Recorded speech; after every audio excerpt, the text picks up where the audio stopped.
Hello, hello, everybody.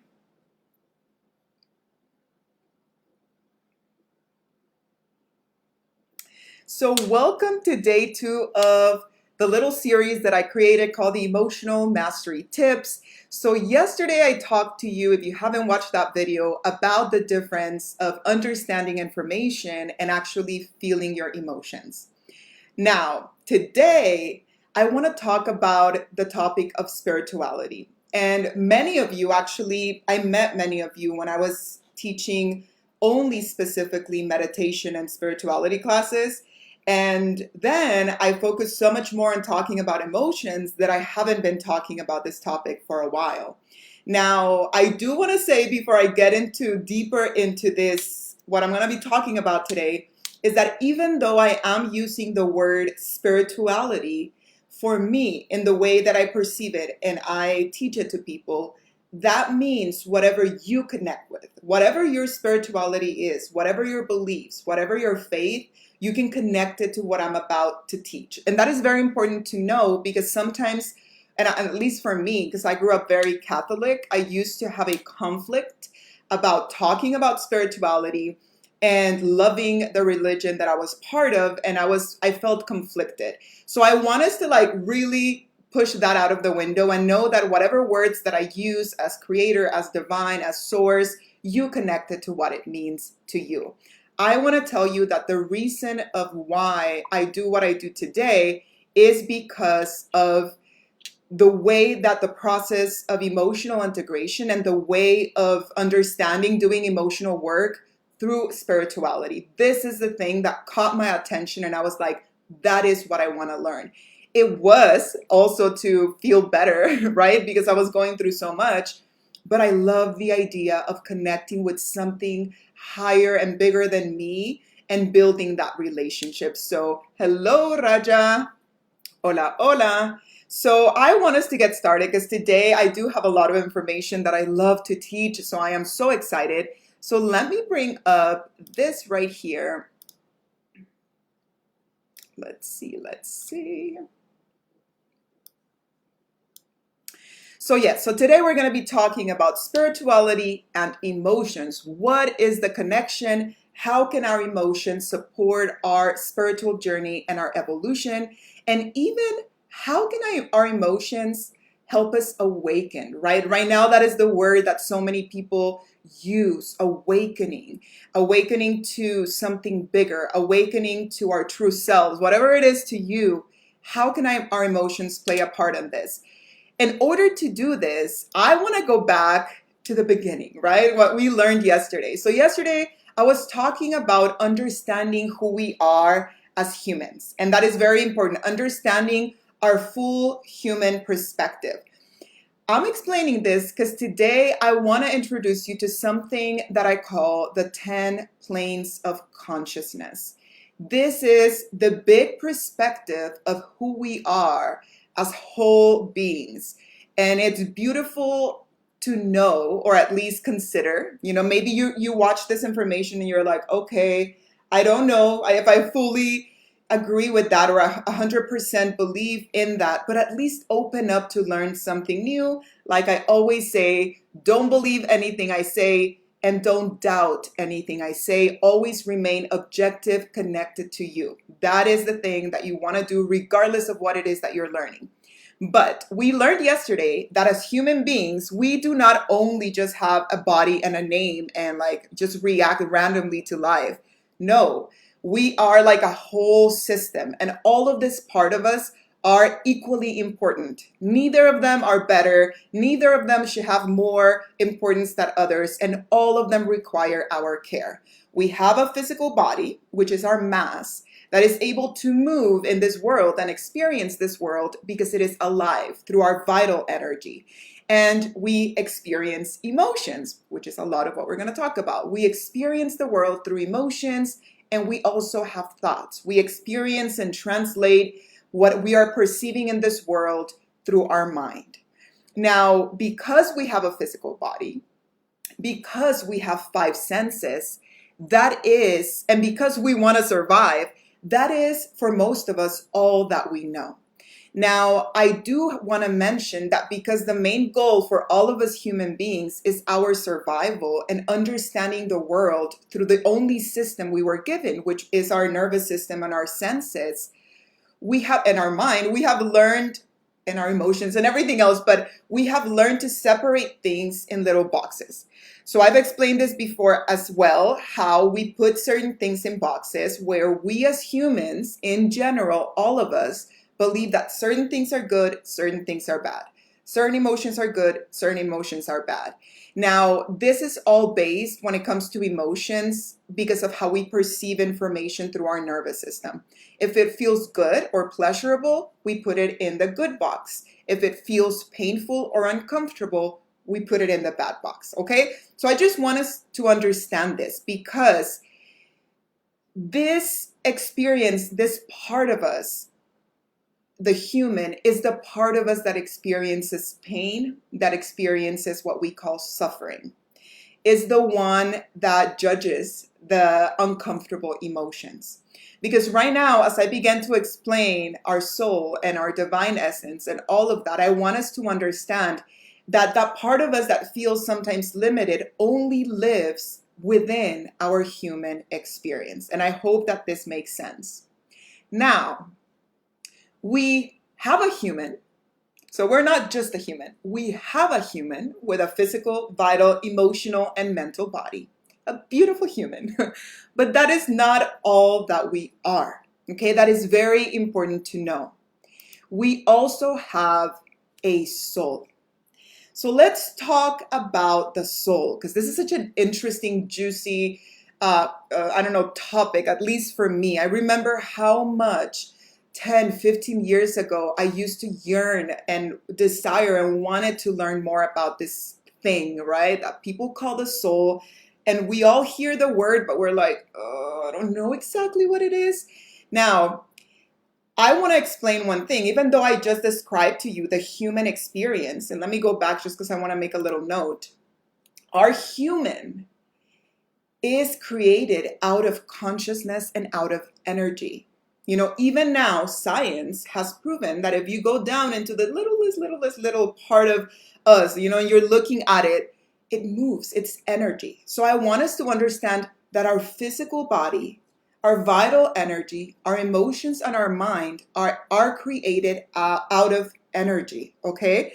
And energy, we can also call it consciousness if we want to. Now, the thing is that some of this energy vibrates at different levels to the point where our physical mass vibrates at a level that is the densest. And that is why we are able to touch it.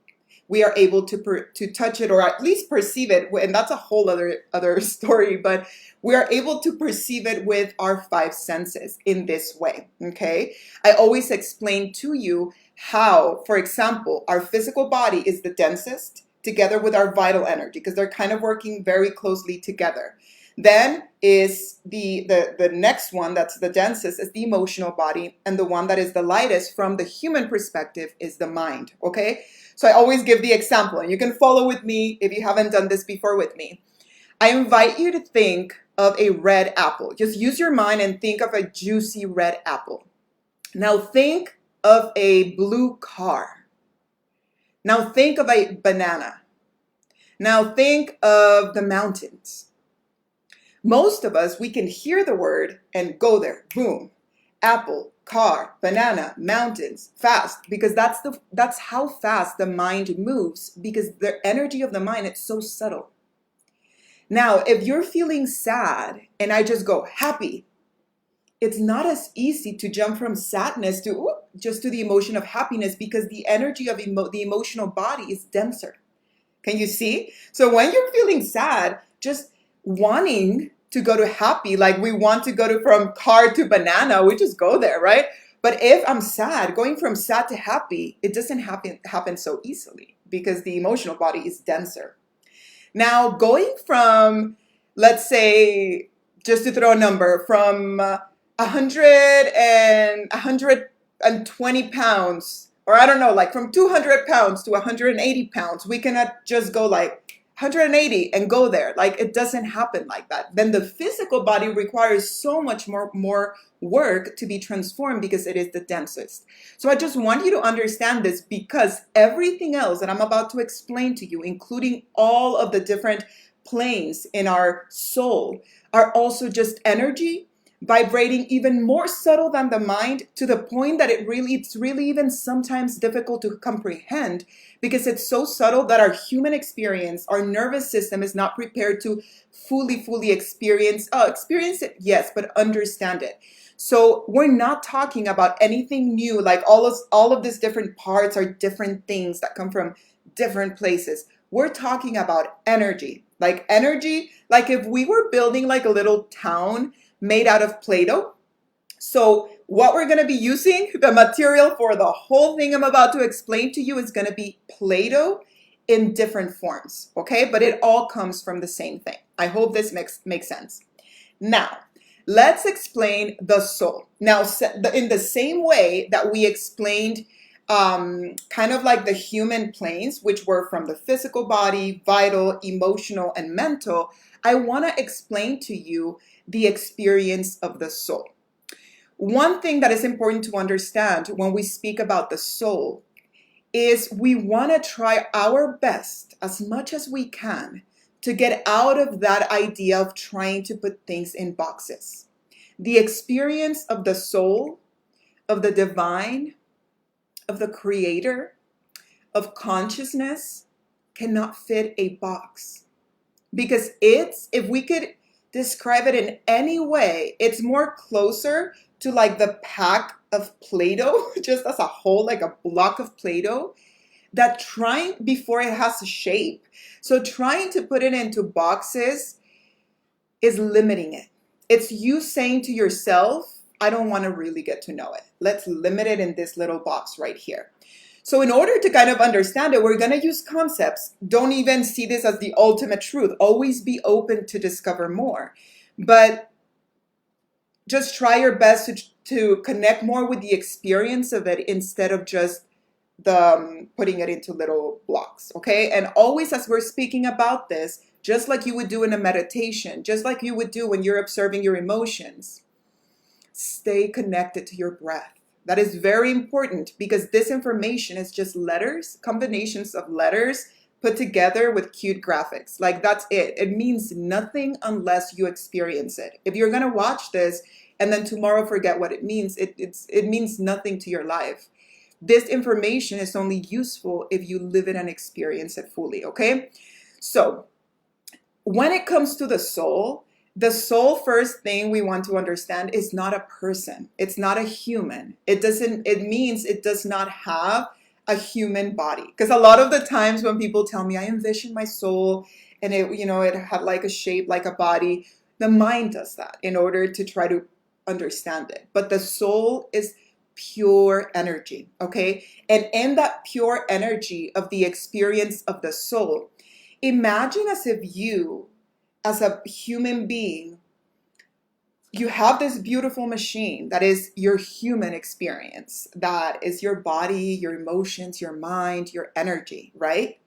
But that's just a machine that the soul, this pure energy, wants to experience through this body. So just imagine your soul like a source of energy, or like a string of Play-Doh that's coming from something higher than you or than all of us, that has a little bit of a unique flavor, because your soul carries the combination, not in line like this, like a list, but all together.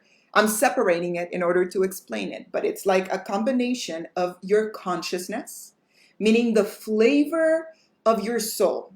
What does that mean? Your consciousness and the flavor of your soul, like I like to call it, it's not that your soul, because sometimes there is something that we talk a lot about in the tradition that I've studied in, which is the soul names. So the moment we say that the soul has a name, we assume that it can be named, that it only has one essence, because if you call it something, it's because that's what the soul is, right? And the way that I like to explain it is that the soul has the essence of everything that exists. Now, sometimes it has a little bit of a flavor, something that energy of the soul wants to experience in this life as you.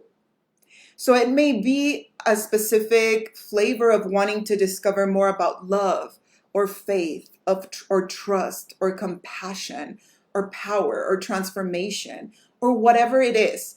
So that is the pure consciousness that your soul has. Now, within that consciousness, your soul also carries what we call the causality. Causality. I always have a hard time saying it in English. And this is pretty much the cause and the effect of everything that you've ever experienced, of everything that your soul has ever experienced. If you believe in reincarnation, it means also everything that your soul has ever experienced throughout every life that you have had. And it's pretty much the cause and the effect. This is what many people also call the karma plane of the soul. So if you would say, you know how a lot of people talk about karma, and you would ask, well, if karma exists, what keeps track of it? You know what I mean? Like, what is keeping track of this karma? It's the soul. Now, I want to explain something to you about the soul, because the soul doesn't live necessarily doesn't exist only as a human. It doesn't need nor have only a nervous system, because it experiences the nervous system in your human body, but it doesn't only have a nervous system. The soul doesn't separate experiences as good or bad. The soul has only one pure desire, and its desire is to evolve, to discover, and to expand. That is it. For that reason, your soul does not see any experience as good or bad. Not even human experiences. The soul sees experiences as an opportunity for growth. But because of that reason, for example, I always explain that you're going through a heartbreak, right? A relationship just ended or something like that. And the human goes like, oh my God, no, not again, not another heartbreak. And the soul goes like, yes, let's evolve. Let's discover what I can learn from this heartbreak. Like, the soul has no judgment. But one thing it does have, and that is the beauty of how we are created.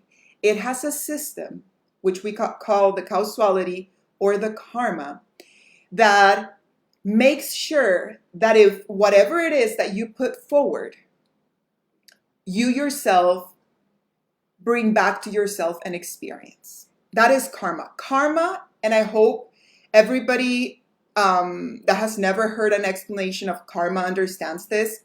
Karma is not anything negative. Karma is not bad. Humans, because we separate things in boxes and we like to focus on the negative, heard about karma. And karma simply means if you go to work and you work for 10 hours, you get a paycheck for 10 hours. If you go to work and you work for 80 hours, you get a paycheck for 80 hours. It's not good or bad. If you do a lot of actions, if you act in ways, think in ways, speak in ways that bring suffering to others, then you get a paycheck of that suffering. Nothing against you. You put in the hours, right? If you do a lot of actions or speaking ways, thinking ways that bring a lot of joy and love to people, you get the paycheck for love and joy. Experiences of either that the human will experience as suffering or the human will experience as love. Nothing against you. No one's against you in the universe. It's pretty much what you have put out there. So karma is not good or bad. Karma is neutral. Karma is the way that the soul goes. I just wanted to expand. So I did something that brought suffering to people, and then I received it, and the soul, guess what happens? Accumulates wisdom. Oh, if I move in this direction to try to, I don't know, to experience the world, right? The soul doesn't see judgment. So I want to experience the world and expand. Let me steal someone's car. There's no judgment for the soul. Let's take the car. And then you receive going to jail, and there's a lot of suffering in that. The soul goes, oh, I learned something. If I move in that direction and take away people's freedom or abuse or whatever it is that I may do, then I get it too. It's not fun. And then the soul acquires wisdom. And suddenly it begins to move in a way where it creates more positive. I hope this is a lot of information that we could just do one class about the soul. But I hope it's making sense. If you have any questions at all, please let me know, because I know this is a lot of information. Let me see here. Okay. Good, good, good. So we have a human and we have a soul. And our soul is like this energy that carries consciousness, that is able to learn from its own experiences, because whatever it is that it creates or that it moves, it receives that same energy, so it learns from it. And it carries a lot of wisdom. If you believe in reincarnation, you will learn why a lot of the times we say, oh, this person seems like they have a lot of wisdom. It's simply all of the experiences that soul has gone through to arrive at a place, regardless of the age they may have in this life, that they have a lot of wisdom. They've learned a lot of things, right? It's not that they were the selected special ones. They just carry the wisdom of what they have learned. So we all have a soul, and it's a beautiful part of us. But most of us have decided to cut communication with the soul. It will always be part of us. We cannot get rid of it. We are the soul. We have a human experience, but we're also the human. But the more we are lost in our human pain, in our human suffering, the more we close up to, we close up to opening up to our soul and welcoming it in. It's almost like if it was a strand, like I explained to you earlier, we've allowed that strand to become super, super, super thin. Like if that is because we don't want to see too much of it. It may be I don't want to connect with it, or it may be I'm too focused on my human experience and my pain that I don't even want to connect with that part of me. But the beautiful thing about the essence of the soul is that the soul has this ability of making us feel comforted, free, almost like a sense, together with a sense of oneness. And the beautiful thing is that the soul, it has so much freedom, and it doesn't have to put things in boxes as good or bad, because it remembers where it comes from. If there was a source, like I was explaining before, if all of this consciousness and energy that I'm talking about was Play-Doh, it's almost as if the soul remembers where the big ball of Play-Doh is. So it's like, oh, I know I'm Play-Doh, so let's do all these different shapes. Let's be a house. Let's be a dog. Who cares if the house got destroyed? Now let's be a tree. You know, the soul has this freedom because it remembers, like, nothing's gonna be ever gone. I'll always be safe because I know where I come from. I know that there's a big pile of Play-Doh that I'm part of, and it feels complete. The human is like, I don't know where I come from. I don't even know, like, I don't even think I'm Play-Doh. Like, you know what I mean? So I don't want to stop existing. So it's very different perspectives from the soul and the human. So the question is, what is that home that the soul knows that it comes from? And the answer is the divine, the essence of the divine. This is the most common teaching behind any spiritual tradition out there, including religion. It's the foundation of the belief of a creator or a God. Now today, because I believe 100% in freedom and that all of us have a unique way of building a relationship with this divine, I want you to use these words and connect them to what your connection with the divine is. So I want to give you an example. At the beginning, in this energy of the divine, there was this pure, pure, pure energy of, I like to call it pure energy of love. That energy said, I want to expand. I want to get to know myself This energy is not a human. So it didn't say I want to build a house and get a car. It's pure energy. So I know that the mind goes, huh? So it's explanation. Obviously, this energy didn't stop while having coffee and say, I have an idea. Let's expand. It didn't happen like that. It's this pure energy just moved and created something. And if you would ask why, it's because it just wanted to expand. So there is a creator that created something, which is the creation. And I just realized I put creator and creator. So it's a creator and then a creation. Okay, and this is important. And one thing that is beautiful about what I can do right now, let's do it together. So is that I can edit it. There we go. So there is a creator that created something, the creation, and then those two things interact with each other. The creation interacts with the creator. Now, I grew up Catholic, and this, for me, is the teaching of the Father, the Son, and the Holy Spirit. So there is a creator, the Father, that created something, a creation, the Son, and they both interact with each other through the Holy Spirit, which is the interaction. In Hinduism, they call it Brahma, which is the creator, Vishnu, which is the creation, and Shiva, which is the interaction. And many traditions have some sort of trinity of the divine energy. Okay? So in this case, this is the pure energy of the divine that I like to call the pure energy of love.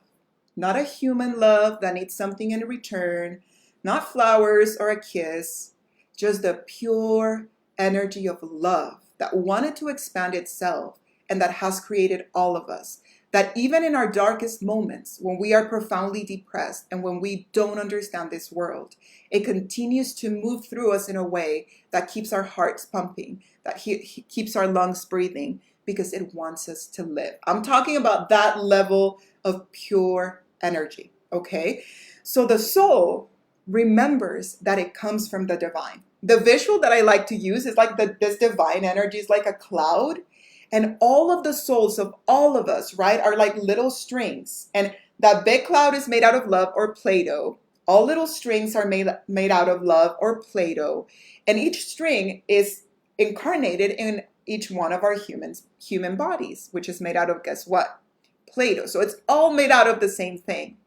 So this is what I call the 10 planes of consciousness. All of us have a human, have a soul, and are divine beings. The thing is that the soul and the divine are constantly, almost, let's call it, in communication, existing in oneself, vibrating in a state of love, of freedom. Now, the human, it's almost like the human didn't get the memo, right? Like the email bounced. It's like the cord got cut somewhere in between. And from that not understanding and our separation from the divine and the soul is where the ego is born. Let's take a breath, because that was a lot of information. So when we hear so much talk about the ego, and I want to explain, there is nothing wrong with the ego. The ego is part of who we are.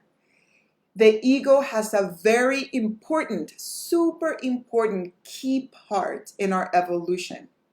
And that's why learning to observe your ego can be a huge change or shift in the way that you communicate and treat your human. Okay? And it can open that line back up so you can begin to have that conversation with the divine.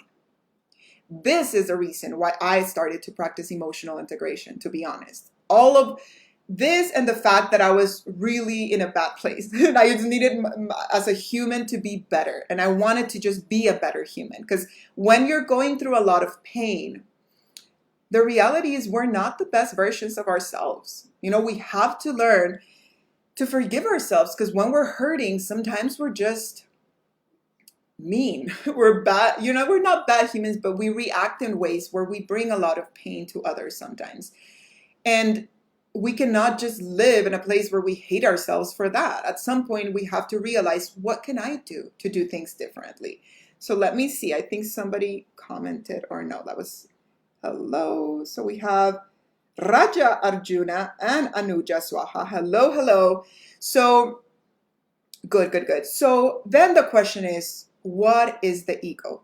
So one of the biggest reasons of why I like to do emotional work and why I like to teach emotional integration is because by learning to observe our emotions, we learn to observe our ego. That's why emotional integration is what I call the mindfulness of emotions, is the practice of learning to observe our ego to begin to allow it to guide us back home. And let me explain what this means. So the ego in itself, like imagine that the human realizes like, so there is a home that I want to get to, but where is it? How do I get there? I'm just a human and in my life, maybe it's difficult right now. I'm feeling depressed. I'm anxious. I don't know how to get there.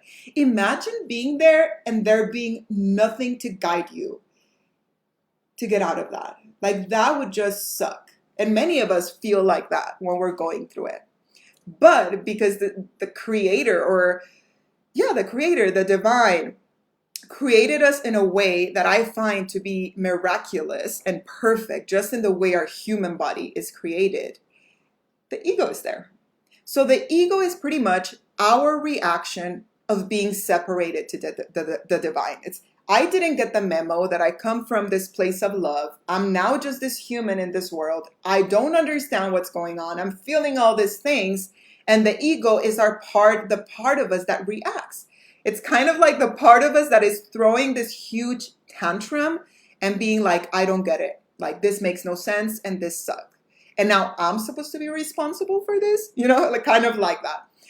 But the ego has the potential to make us feel lost and stay lost if we choose it, or to guide us back home. Because every ego and emotional reaction that you have is an opportunity for you to discover something within yourself that gets you closer to connecting with your soul and with the divine.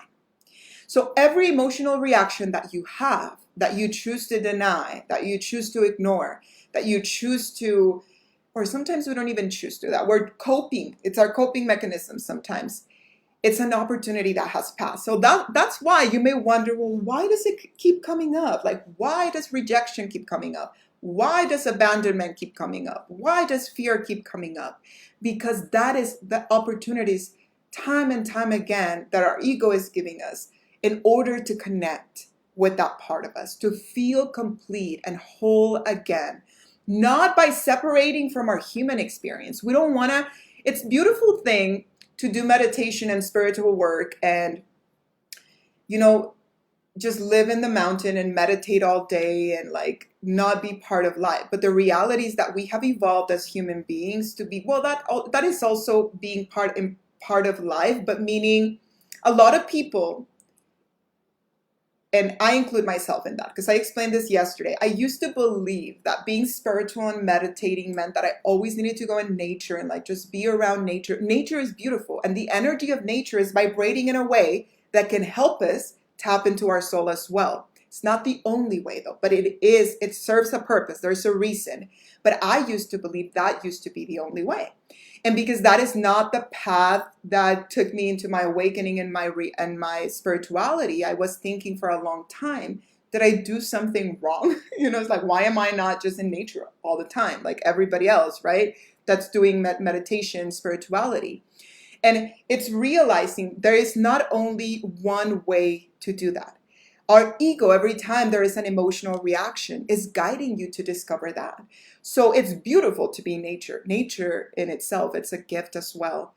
But the journey, and we've heard it so many times, and like from wise characters in every movie, right? I love Kung Fu Panda, and there's like a phrase that has to do with that, of being present and being with yourself. The journey is about going within. Who is the guide? Your ego, your emotions. So a lot of what we've been avoiding is where our answer is. Isn't that crazy? It's crazy. It's, well, not crazy, but it's like we are living in a society that teaches us to suppress our emotions, which means teaching us not to awaken to our full potential. So the moment we choose to feel, we become empowered. And it's something that I've always said, the moment we choose to feel, we truly become empowered. Now, emotions, the ego is kind of like, I'm going to guide you. And emotions and the ego also offers that pathway into dissolving our perception of separation and coming one into oneness. Why? Because every time that we don't want to feel an emotion is because most of the time it is because we have put it in that box of it's a bad thing. Feeling fear is bad. Fear is a bad emotion, or whatever emotion. Loneliness is a bad emotion, so it's bad. And what are we doing? Separating things. So the moment I say, I'm going to sit here with this fear, I'm going to honor it. I'm going to hold space for it. I'm going to be here with it. I'm not going to run away from this fear. Guess what you do? You dissolve your belief in separation, that there's anything wrong with that fear. And suddenly what seemed like a huge monster, you're there with the fear and you're like, oh, I always hear this from my client. So that is what the emotion was. And I was like, yeah, it's not as big or as bad as we perceive it to be. You know, it's a lot of the time, and I don't know if my lipstick, a lot of the time is simply removing the stigma around the emotion, transforming our perception around the emotion. And you're one step closer into love. Emotional integration means I integrate. What does integrate mean? To bring something into something else. I integrate the idea that this emotion is bad into everything that I am, into that pure energy of love.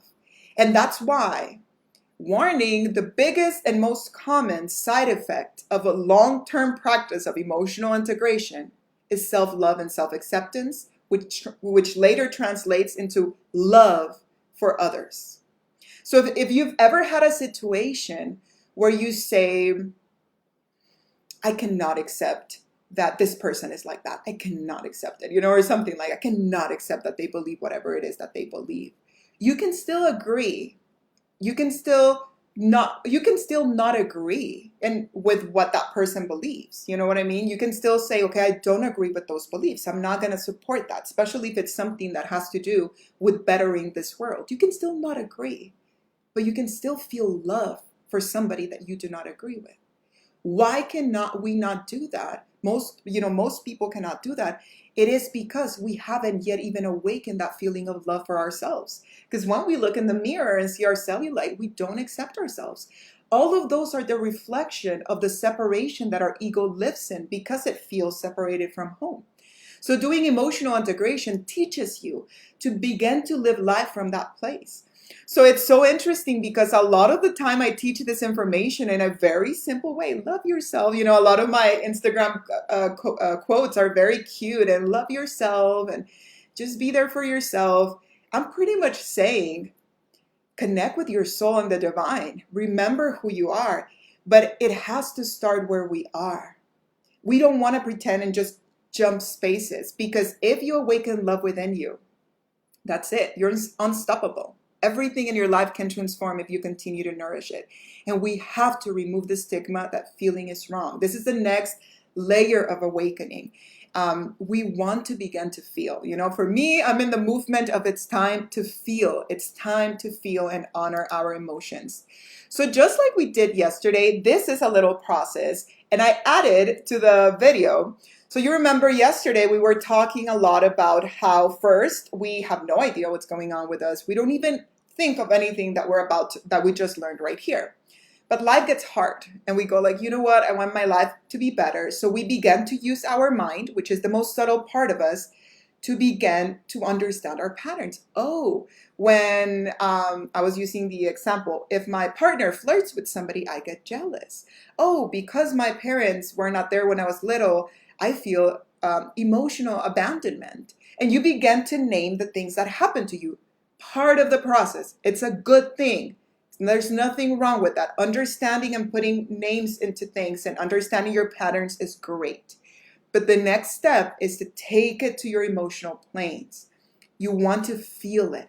How does because I want to show you the difference. Emotional abandonment is I feel alone when my partner's not there, and I feel alone because, understanding it. I feel alone because my parents were not there, and because of that, I have trust issues and blah, blah, explaining it, right?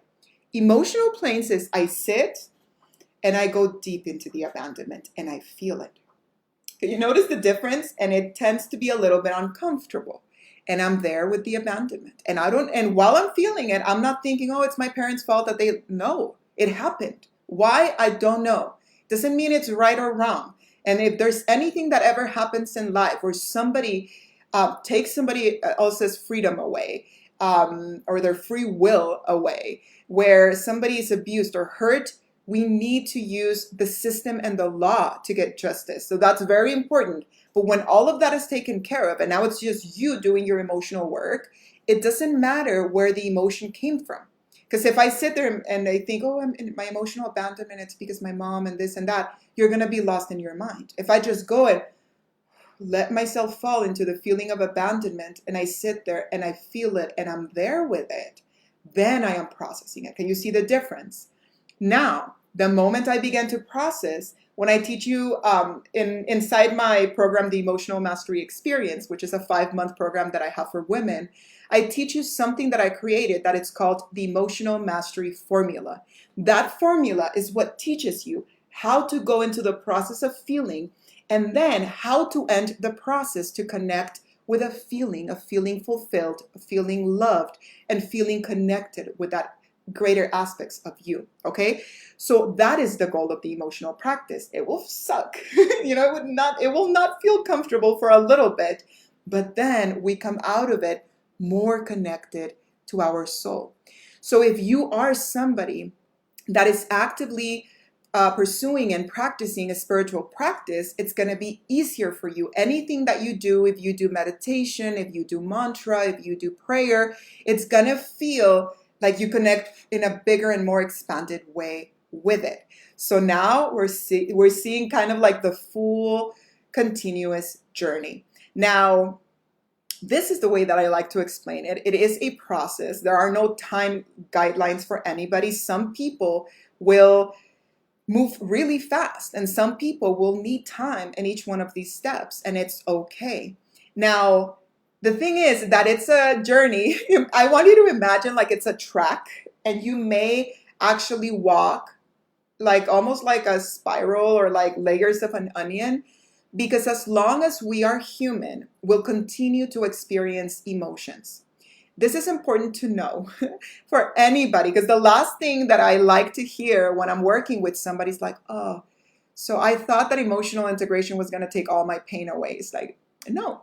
Emotional integration is going to help you see pain differently. You may later not even call it pain, but you will still have to experience and live the emotions that come up. Now, most of the time, you're going to be living in a place where you feel whole and you feel complete and you feel able to not only be happy as the human that you are, but serve and begin to give back to something bigger than you. Because every time that when you begin to realize that we are all coming from this place of oneness, that we all come from that same place of love, of the divine, that even though we may all have every soul is just a local experience of the divine.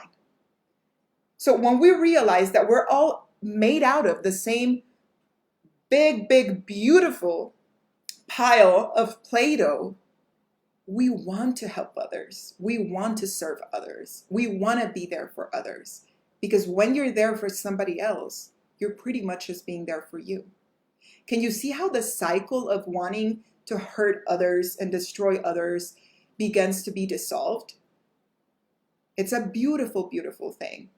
That is why it's so true that before we realize that there is something that we can do to help ourselves in this thing called life, we're just stuck with our pain. Remember that part in the back when we're just like reacting with our ego and we don't know that we can do something. It's frustrating and we feel lost. So imagine all of that disappointment and feeling lost that turns into anger. And that's why we hear the phrase, hurt people, hurt people. So you've heard me say this before. You know, I even got very emotional with a video that I made not long ago talking about this, because I really believe that the only way to truly transform this world with everything going on is taking it back home. Let's start here, but for real. Not only like when it's convenient, not only when it's fun. Let's be willing to do the work. Let's be willing to awaken to our full potential. Let's see how the world could be if we could all remember our truth. So yes. So with this said, I want to say we are all divine beings that have forgotten our way back home, and our emotions help us come back to ourselves to feel complete once again. So I hope that if you've been inspired to start an emotional self-care practice, if you've been inspired to practice emotional integration, either to learn it or either to practice it. Maybe you've known it, but you've kind of like put it like in a drawer and forgot about it. To bring this practice back home. Well, yeah, but to bring this practice back home, I guess, but back into your life and begin to apply it every single day. Like, it's so worth it. And it's so important to be consistent with it and to try your best and let yourself be bored of it and feel like, am I doing it wrong, and feel defeated and whatever. Like, go through all of the cycles, but don't stop. Like, don't stop practicing this. And I had to learn this the hard way for me. I tell my clients that I am so excited that I was able to create this program, the Emotional Mastery Experience, in a way that I wish I had it when I started. Because the way I learned this, it was more in a simple way. It's like, this is what the ego is. These are the masks of the ego, and like kind of figure it out. You know, like, good luck. Like, go figure out how you're going to practice it. And it took me a long time to be consistent. I would only do it when it was convenient for me, or when the pain, right, of what I was going through was too bad. I was still very negative in my mind. I didn't know. It wasn't bad. I just didn't know how. And that's why for me, I am so excited to be able to put it in a way where I have no doubt, and I want all of my students to surpass anything that I did and be able to do it faster than me, and like even reach more people and hopefully affect the world in ways so much greater than me, because that means that my little part, you know, of what I created works. So yes. So I want to invite you to, if you haven't already, because the main question that I get after I finish these classes is I normally get somebody asking me, how do I start practicing emotional integration? So I created a master class where I teach you what I call how to create your emotional daily practice, and I guide you through how to begin to feel your emotions and how to do it. Like, I actually guide you through like a little session only with that information. If that's all you wanted to ever learn, you can begin to create a daily practice. You can download it. The link is up here, or you can go to the emotionalmasterycoach.com, the toolkit. So you can get that if you would want to start practicing. And when you do, don't ever be afraid to send me a message. Let's say you get the class and you watch it and you're like, okay, and you have questions. You're like, okay, I don't know if I get this. Send me a message and I will guide you, okay? So let's see. So I want to see now if anybody has any questions. Like, if there's anything that you have questions about, anything you would want to ask, mention, whenever it is you watch this video, if you have questions, please also let me know. Good. Now, one of the things that I like to do in order to kind of bring all of this together is, and I explained this a little bit of this yesterday, is to combine 3 parts. And this is something that you can begin to do today. So I want to talk about it. So maybe you have different tools that you can bring together if you feel that what you're doing right now for your personal growth is not working exactly in the way that you would want to.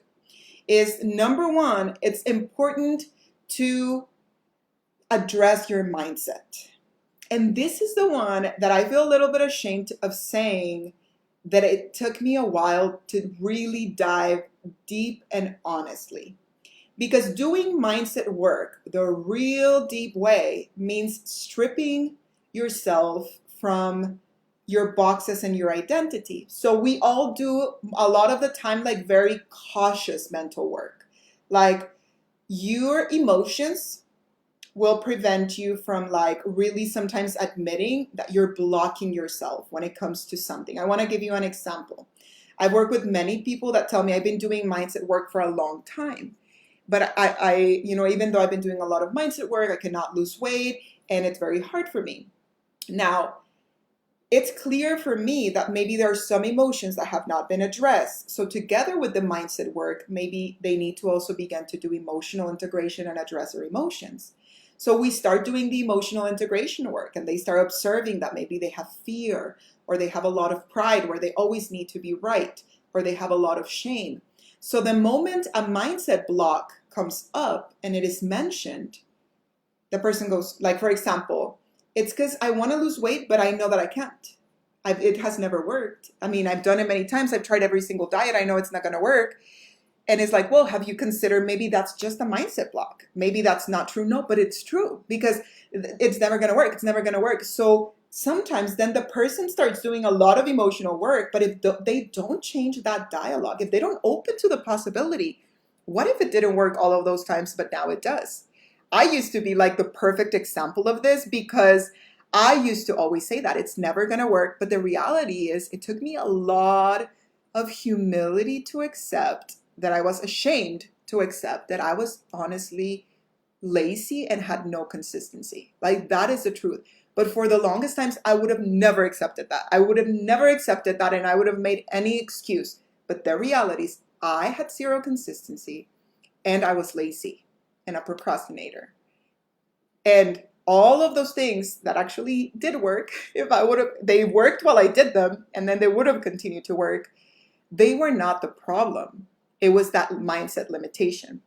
So that is important. That is something that I really, really like to now incorporate more because I realized I wasn't doing it enough when working with my students. Now, the next part is feeling the emotions. Because if you don't have the ability, for example, to go and feel that shame of accepting, oh, I am lazy. Because there's so much shame around that. You know, it's like, oh, I don't want people to know that I'm lazy and we want to hide. Is having the tools to be able to feel that. But then lastly, the last part, which is what we talked about today, is actually to do some spiritual practice or meditation practice. Because this is the part that helps us elevate our energy to be able to do a lot of that work, emotional work, mindset work, and physical action to transform your life takes energy. And a lot of the times, most of our energy is depleted because we are lost in a lot of drama. We're very negative in our mind. We're busy all the time. So there's nothing wrong with us. We blame ourselves so much for who we are. A lot of the times, your energy is just depleted. So doing emotional work, spiritual work or meditation practice can bring your energy up. If you only do meditation practice, your energy is going to be up, but you're going to keep reacting dramatically to maybe your emotions. You're going to keep thinking negatively, but you'll have energy. Can you see how they all, almost like a pyramid, and they all support each other? That for me is the foundation of my program because I realize it's what brings the biggest effect. And I want to tell you, as soon as the quarantine started, and well, not the quarantine, but everything that happened in March, the first thing I did is I started doing a mala, and I don't have my mala, but this is the little bracelet.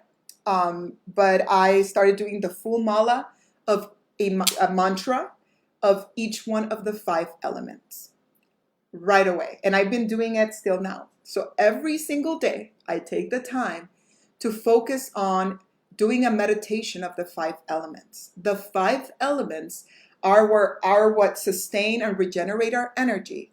Where I thought if I need my energy to either remain positive during this time, to continue to serve my clients, to be healthy, to possibly have to heal if for whatever reason I would get sick, I want to be able to have my energy to be available. So I decided to go and do the mantras. So this is something that I am incorporating in also my new program, is an initiation of the mantras of the 5 elements, to have that to be able to sustain your energy.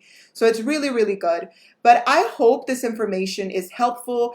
Thank you so much for watching. I don't see any questions right now, but if later you have questions, let me know.